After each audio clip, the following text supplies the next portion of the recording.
Let me ask you something honest. Have you ever felt like life has slowly become smaller than it used to be?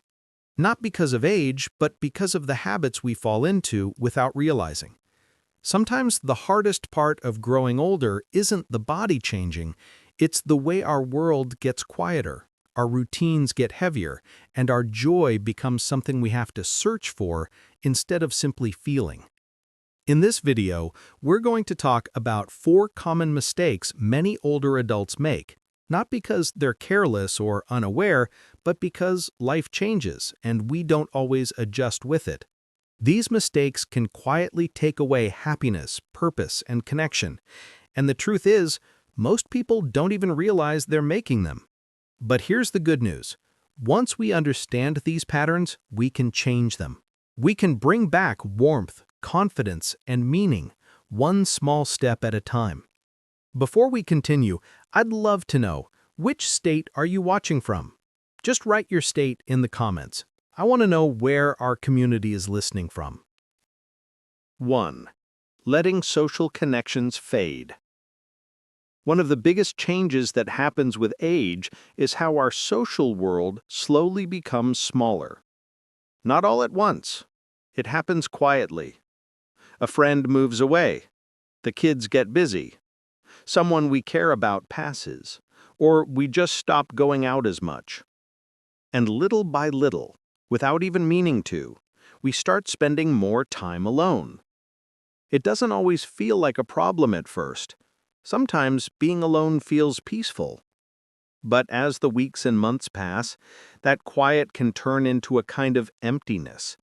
You go a whole day without hearing your name spoken out loud. You start to wonder if anyone is thinking of you. And that feeling, that sense of being disconnected, can hurt more than most people are willing to admit. The tough part is, many older adults tell themselves, "I don't want to bother anyone," or "people have their own lives." And yes, it's true, everyone is busy.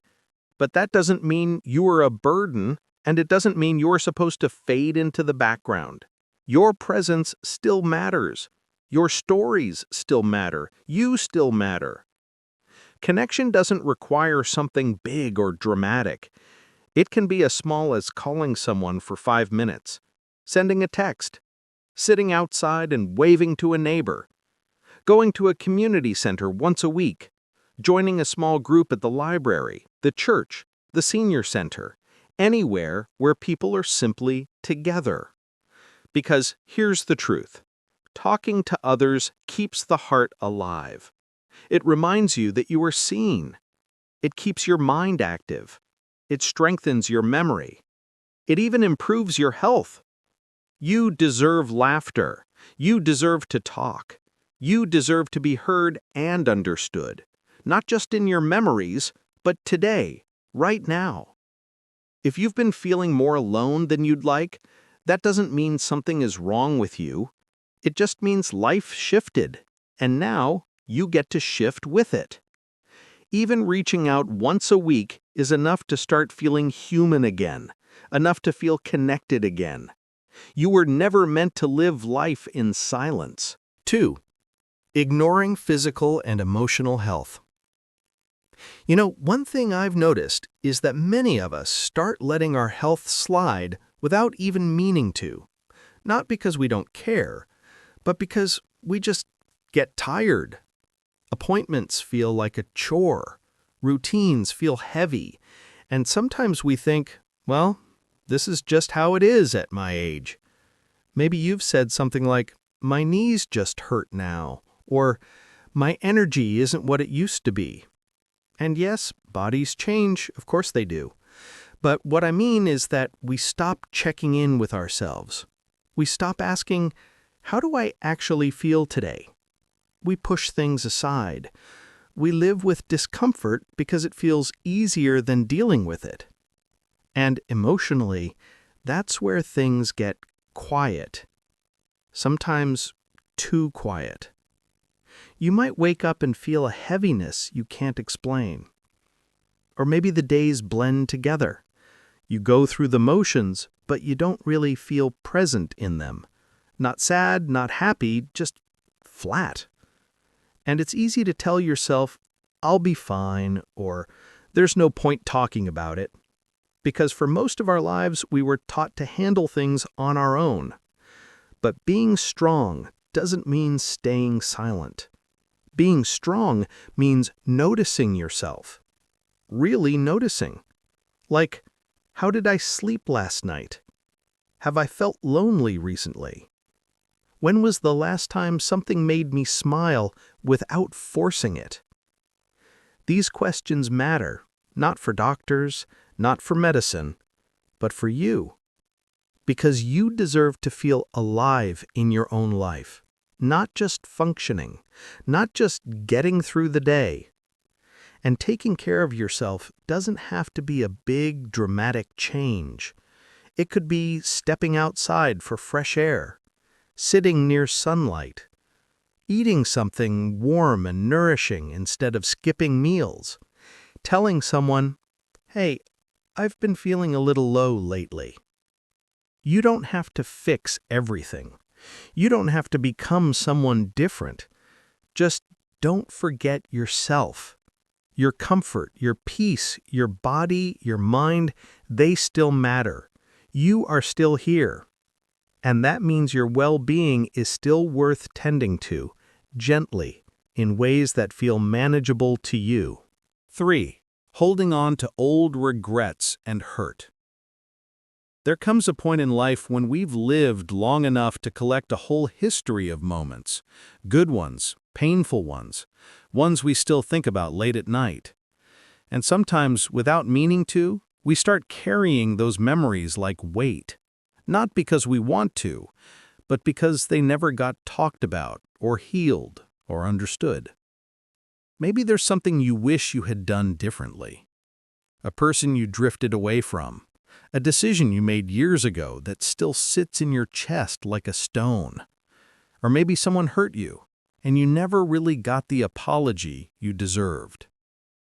It's strange how the mind works. The body ages forward, but the heart, sometimes it stays somewhere behind. And the hardest part is this. We don't realize how heavy those old feelings are. We just grow used to carrying them. Sometimes you wake up with a tightness in your chest and you don't know why. Sometimes your mood changes and you tell yourself it's the weather or stress. But often, it's just the past tapping on the shoulder again. Letting go doesn't mean saying it was okay. It doesn't mean forgetting. It doesn't mean pretending you weren't hurt. Letting go simply means you're tired of hurting from it. It means you're choosing peace for yourself, not for anybody else. Even something as small as saying, okay, that chapter happened, and I don't need to relive it anymore, can soften your heart a little. You don't have to fix the past. You don't have to rewrite it. You just have to loosen your grip on it.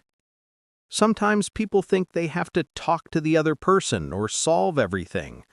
But often, letting go is something quiet, something private. Sometimes it's a slow exhale while sitting alone. Sometimes it's choosing not to replay the same memory again. Sometimes it's simply saying to yourself, I deserve to feel lighter now. You've lived a long life. You've carried enough. You don't need to keep dragging every old story with you. There is still time. Time to feel lighter, softer, warmer inside. You're allowed to move forward without the weight. You're allowed peace. Not later. Not someday. Now. 4. Resisting change and new ways of living.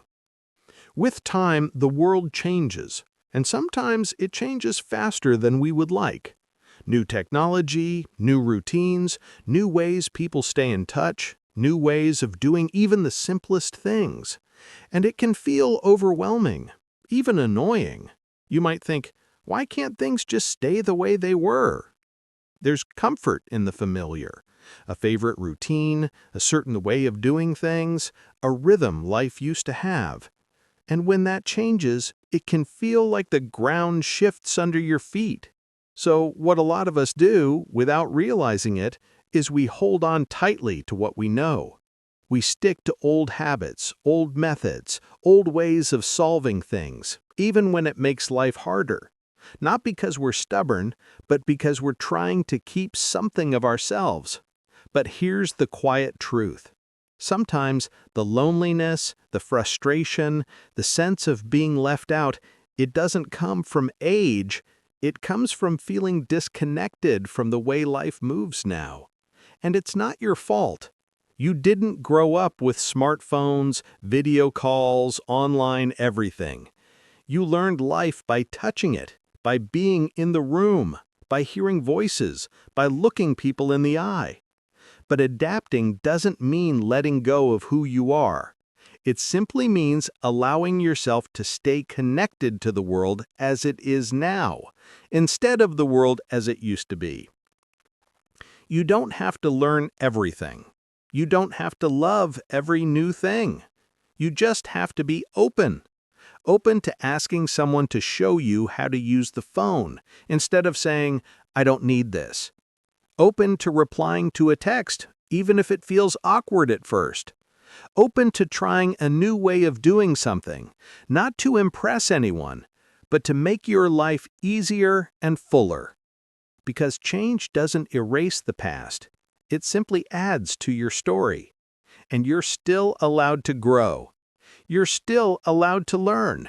You're still allowed to surprise yourself. Staying open keeps you alive inside. Curiosity is not for the young, it is for the living. And you, my friend, are still living. You know, the longer we live, the more life teaches us. Some lessons are soft and gentle, others are heavy and hard. And most of the time, we don't realize how much we've been carrying until we finally stop and look at it. We talk today about 4 quiet habits that can slowly take joy out of life. Growing distant from others, forgetting to check in with ourselves, holding on to old pain, and resisting the new world around us. None of these things happen because we are careless or weak. They happen because we are human. They happen because life changes faster than the heart does. But here's something important. It's never too late to feel better. Not too late to reconnect. Not too late to soften the weight you've been holding. Not too late to let yourself breathe again. You don't need to change everything. You don't need to rush. Just one small shift, one call, one step outside, one honest feeling shared, one new thing tried, can slowly bring warmth back into your days. You are not done growing. You are not done loving. You are not done being seen. You are still here, and that means there is still life waiting for you. I would truly love to hear from you, not as an audience, but as a person. Which part of today's conversation felt closest to your heart? Was it the loneliness, the old memories, the quiet days, the changes happening around you? Just share a few words below. Sometimes saying it out loud is the first step toward feeling lighter. I'm glad you're here. Thank you for listening.